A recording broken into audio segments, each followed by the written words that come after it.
Filled of dreams? Nope, more like filled of weeds for these young players, and that's exactly what has parents at the YMCA demanding something be done.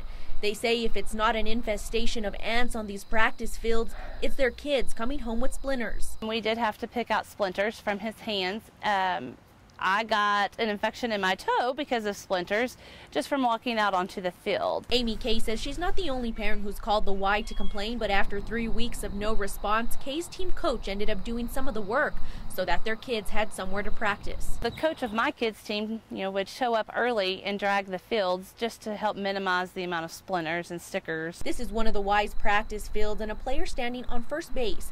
Parents say they were never told that practice fields shouldn't be used this season, but then again, Kay says there's not a whole lot of communication between management at the Y and parents. As much as these kids spend per child, the families spend per child, and some of these families, 3 or 4 kids, it shouldn't take that much to keep up with the fields. At least keep them mowed down. It just makes you wonder, where is all this money going? Because $110 per kid, which all kids don't pay that, but where is that going? So we went looking for answers. We made multiple phone calls, wrote emails, even made a few trips to the Y.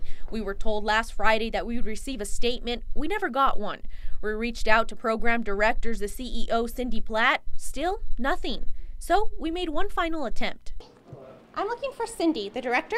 Yeah, well, we're not ready to make a statement. So. Is she here, though? She's not here. She's not here? She's gone until the end of the week.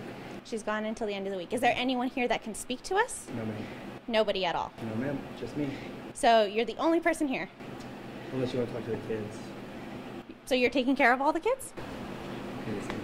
Last week when we did speak to interim CEO Cindy Platt, she told us over the phone that the Y in Amarillo is running on a, quote, skinny budget, and that the Y's main priority is to maintain the playing fields, not the practice.